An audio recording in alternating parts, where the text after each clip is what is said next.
Hey Alpha fam, welcome back to another episode of Alpha Commission. Today on Alpha Commission, of course, we're going to go over that dump on the Bitcoin chart as well as the altcoins just kind of pulling back here.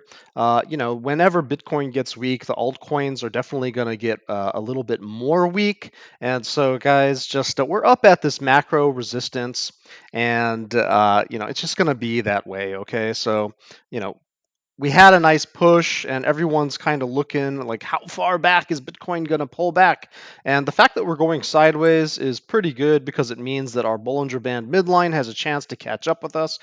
We've seen this exact same thing right here, we've seen this exact same thing right here, and we're just seeing it again. Okay, so it's just deja vu all over again. And do we drop down heavy or do we just go sideways and meet the band? I don't know. You don't know. Nobody knows. YouTubers are going to tell you that they know. Twitter people are going to tell you that they know. Nobody knows. But currently, we can just analyze our position and just kind of make some decisions from here. However, I just want to point out that I am still bullish. I do still think that we're going to get into those upper 30s, potentially the 40s range. And of course, this is just the consolidation. This is just the pullback after having just rocketed to outer space there from down at 25. So let's go ahead and throw on the hourly chart, and let's just take a look where we are on the current hour. For you early birds, if you catch this, it should be able to help you catch a few trades, assuming that we are able to reclaim a couple of these levels. Now, right now, we did have a drop below the hold momentum level at 30,103, where we lost the momentum pool, and we are continuing to drive down there through the bearish control zone. So in my opinion, this is not a good look, at least on the hourly, because we're below the volatility pivot, below the alpha momentum pool, and we've also just crossed into the bearish control zone. Now, does this mean that we have to continue falling? Not necessarily. We could pull back up here, and maybe this was a buy wick, sort of like something over here or right here, right? Maybe this was a buy wick, and if we reclaim 30,069 and then 30,103, then you can, try to take the trade across the pool to 30,183.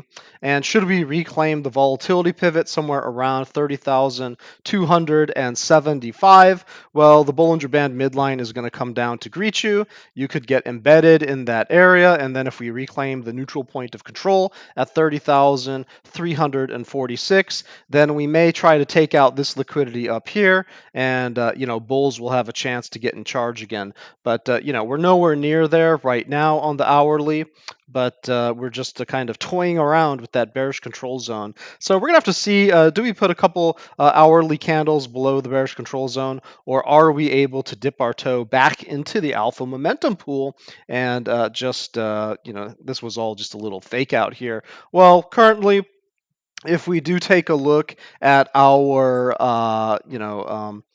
volatility here, we can see that we were having a bit of a contraction where we seem to have made a little bit of a flip here, so maybe we could expand, and should we be able to push in the upward direction, then we could expand to the upside. Now, if we do continue to put candles underneath the bearish control zone, that could also be an expansion to the downside. And why can I say that? We have a fresh indication here off of the jewel that potentially we're getting a rejection from this mid area on the momentum oscillators there. Guys, let's go ahead and take a look at the RSI.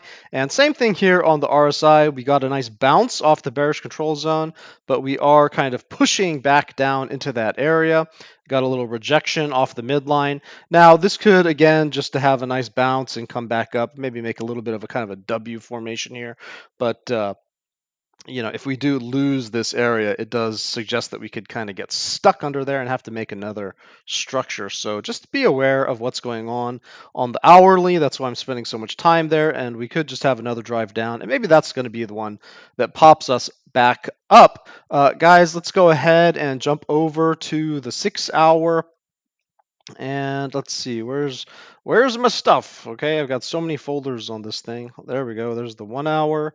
And here's the new 6 hour. As you can see on the 6 hour, we are also underneath the momentum pool on the 6 hour, and we're also underneath the volatility pivot. So under the pivot, under the pool, and pushing against that neutral point of control at 30,029. It means on your 6 hour candle here, if we start getting embedded down there, then we could also have a flash wick down to the bearish control zone somewhere around 29,170. So above 29,000, 100-ish. I feel pretty confident in this chart.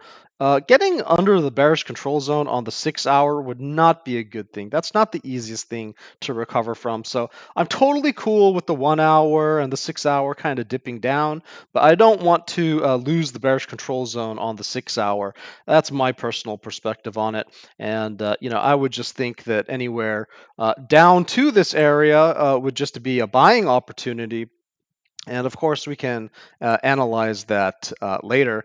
But again, that neutral point of control is 30,029, and then the hold momentum is 30,155. Much more confident above 30,155. If we do have a momentum shift, that could be an entry that you could take potentially to the volatility pivot here at 30,693, assuming that we also get above this Bollinger Band, which will probably be somewhere around 30,300, 30,400, get embedded up there. That's going to be extra confluence. And then get on top of the pool. That's going to be a longing opportunity above this $30,700 area, 30,754.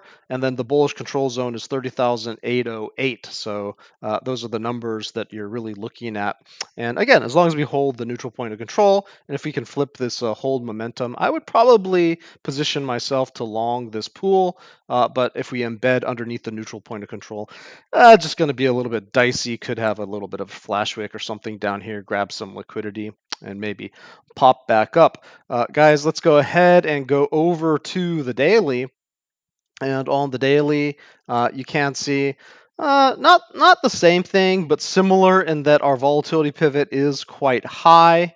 And so it's just, we've got all of our volatility against us on all these time frames. And then we did test the lose momentum level over here, and we did test the bullish control zone limit. So if we lose lose momentum, then we're actually gaining momentum to the downside. Okay, so that's not good. But also, if we lose the bullish control zone, then we could come all the way down and test the neutral point of control, assuming that the 6 hour bulls aren't able to defend their territory. And so that would be all the way down at 28,000. So I guess we could technically go for a ride to 28,000 without too much worry. But I would feel a lot safer around that 29,100-ish area because the 6 hour does drive the charts quite often.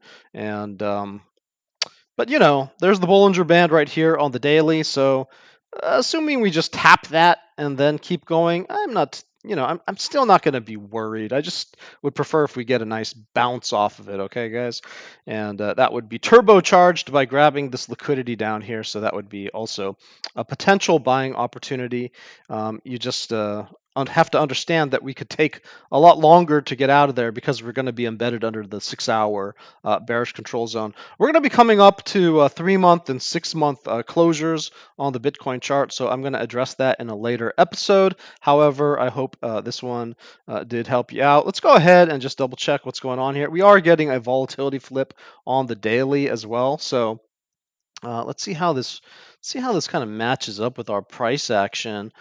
We did get that nice drive up on that current, or that previous drive there on the volatility, and now we're flipping it to the downside. So yeah, it suggests that there could be more consolidation left to happen. So these things take a while to reset after a huge pop up, and we're just resetting. Okay, this is what this tells me, that we're just resetting. So chill out, we're just resetting. And then also we can see on the momentum oscillators here that we do have a fresh curl down, and that could potentially squeeze us back to this 50 zone. or we would want to hang on to that. But just going to have to take a look at that one later on.